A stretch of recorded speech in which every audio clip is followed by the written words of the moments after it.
है क्या, जैसे दिल्ली में बोला गया था मुस्लिमों को कि तुमको जो है मतलब ये भारत से सीए से तुम्हारी नागरिकता खत्म हो जाएगी, तुमको डिटेंशन कैंप में डाल दिया जाएगा, तुमको खाना नहीं दिया जाएगा, कपड़ा नहीं दिया जाएगा। भड़काया मुस्लिम को।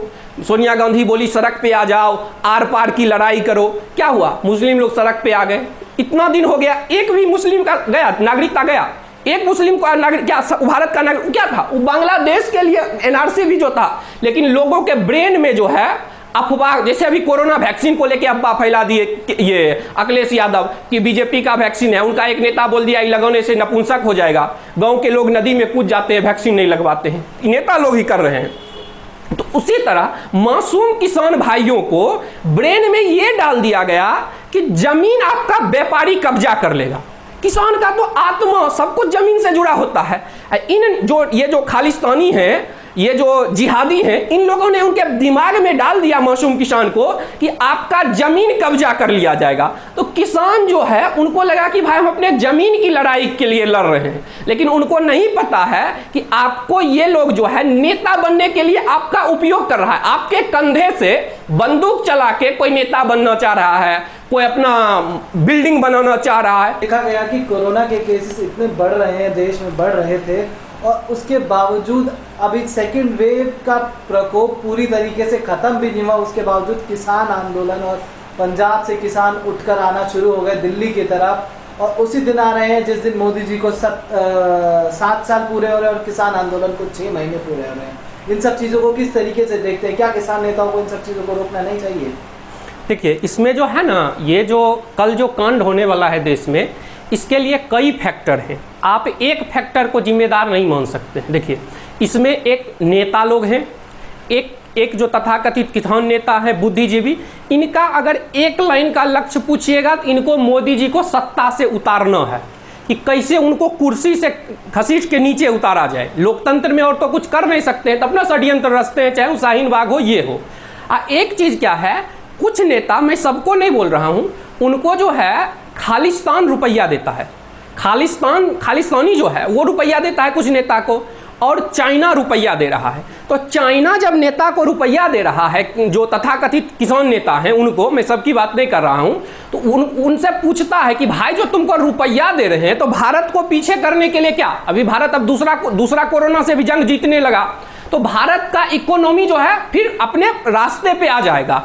तो चाइना जो है, चाइना चाहता है कि एशिया का बॉस बन के रहे, भारत को कैसे कमजोर करे। इसके लिए चाइना अपने जीडीपी का 2% भी निकाल के दे देगा तो देश में जो है मतलब इन जो एनजीओ वाले हैं इनको फंडिंग का कम नहीं होगा। और ये राहुल गांधी हो गए, केजरीवाल हो गए, ये इनके 70 साल से वो रवीश हो गया, बरखा दत्त हो गया, पुण्य प्रसून वाजपेयी हो गया, ये सब जो इनका दरबारी पत्रकार है, ये बोल रहा था जब मोदी जी रैली कर रहे थे वहां पे तो बंगाल में, देखो मोदी रैली कर रहा है, भीड़ आ रहा है।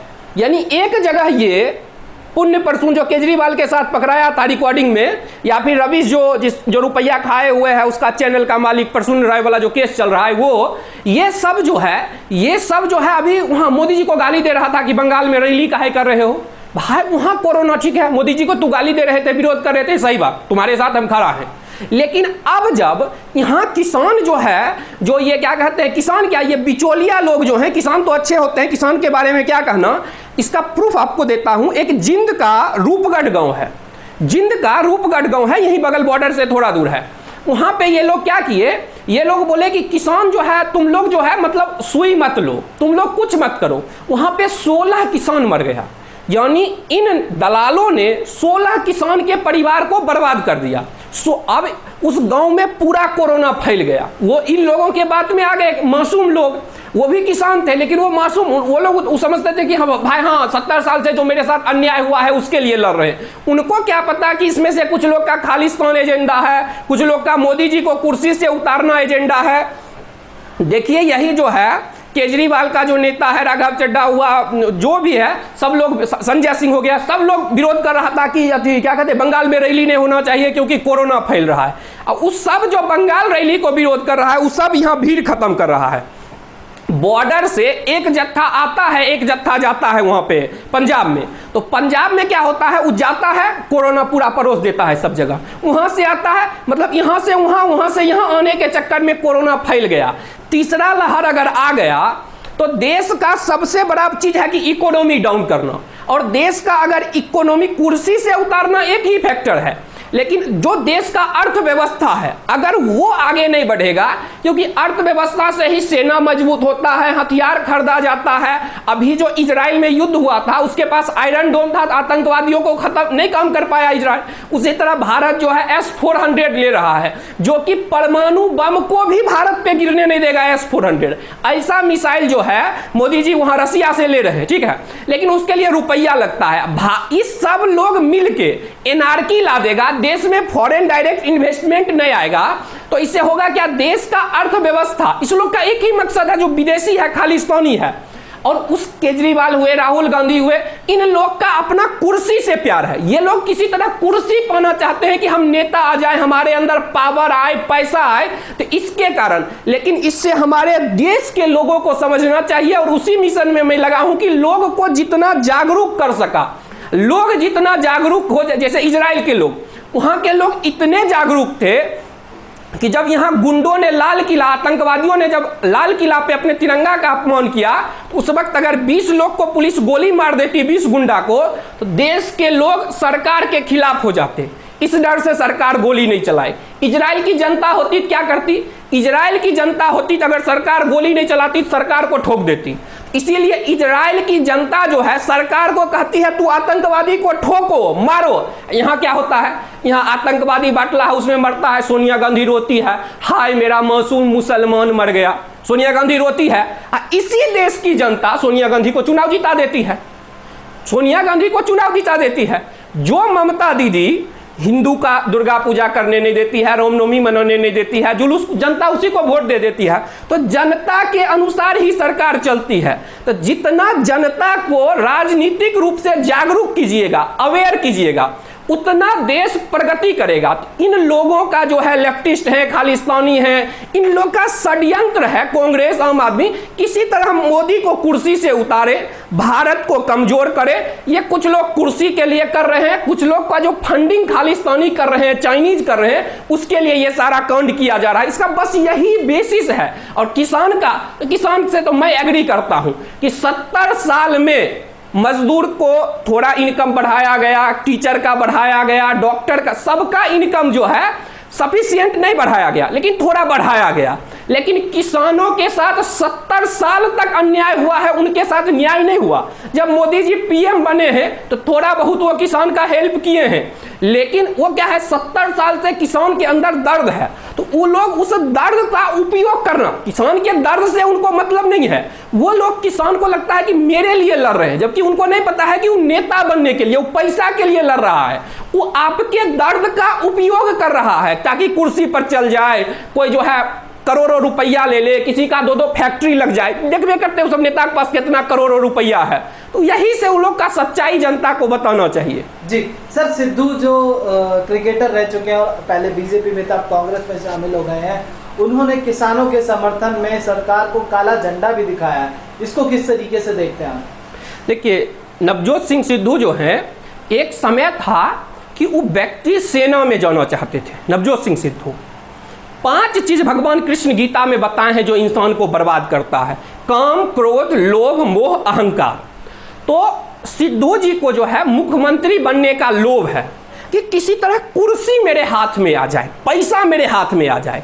तो जो आदमी एक वक्त अच्छा होता है, ठीक है, घर से चलता है कि हमको समाज का सेवा करना है, चला घर से व्यक्ति, हो सकता है व्यक्ति पैसे के मोह में पड़ जाए, हो सकता है किसी औरत या लड़की में पड़ जाए, ये सब वही सिद्धू जी को हुआ। सिद्धू जी घर से चले थे कि समाज सेवा करना है, लेकिन वो रास्ता भटक गए। उनको अब जो है कुर्सी चाहिए, उनको अब रुपया चाहिए। कहिएगा क्यों? क्योंकि कोई भी भारतीय ऐसा गद्दार नहीं हो सकता जैसा गद्दारी सिद्धू जी की है। कहिएगा सिद्धू जी को हम गद्दार क्यों बोल रहे हैं? तो वो पाकिस्तान में जाके जो मतलब मासूम लोगों को मार दिया, जो पाकिस्तान का सेना गोली चला के हमारे लोगों को बॉर्डर पे मार देता है, हमारे सेनाओं को आतंकवादी, सोचिए वो जो मतलब जिसका शादी होता है, जिस महिला का, जिस बहन का, जिस माँ का 2 साल होता है शादी का, छोटा बच्चा होता है, उसको आतंकवादी भेज के पाकिस्तान मरवाता है। वहां का सेना आतंकवाद, वहां का सरकार तो कठपुतली है, जो करती है वो सेना करती है। तो उस सेना के चीफ को सिद्धू जाके गला मिला कि सिद्धू जी ने उस हत्यारा को लगाया गला जो हमारे देश के सेना के जवान को मारता है। जवान की पत्नी विधवा हो जाती है, उनका माँ बाप, उन जवान का जो बच्चा छोटा छोटा होता है, उस कैसे बिना पिता का पूरा जीवन देश के लिए कुर्बानी देते हैं जवान, अपने परिवार से ऊपर देश को रखते हैं। जो मारता है, जो आतंकवादी भेजता है, उस पाकिस्तानी सेना के प्रमुख को सिद्धू जी जाके गला लिए, गला मिल लिए। उतना ही नहीं, जो पीओके का जो हमारा कश्मीर नेहरू जी के गलती के कारण जो पाकिस्तान के कब्जे में है, उसका जो प्रधानमंत्री कठपुतली बना के रखे हुए हैं इमरान खान क्या वो भी कठपुतली है, वहां का सेना जो उसके साथ जाके मंच शेयर किए। यानी जिसको हमारी पार्लियामेंट ने, बाहर कांग्रेस भी विरोध करे, लेकिन उस समय की जो कांग्रेस थी वो भी पीओके को मतलब पार्लियामेंट से पारित किया गया था कि वो हमारा है, उसको हम लेके रहेंगे। लेकिन उस वहां के प्रधानमंत्री कठपुतली के साथ सिद्धू जाके इंटरनेशनली उसको रिकॉग्नाइज करवा रहे थे कि वो आजाद मुल्क है। तो सिद्धू जी ने इतना बड़ा गद्दारी किया है भारत के साथ। अभी जो है, अभी क्या करना चाहिए, लोगों को बोलना चाहिए भाई अगर तुमको आंदोलन ही करना है बिल्कुल करो, कोई दिक्कत नहीं, लेकिन अभी कोरोना है, अभी कोरोना जाने दो, फिर तुमको जितना आंदोलन करना होगा करना।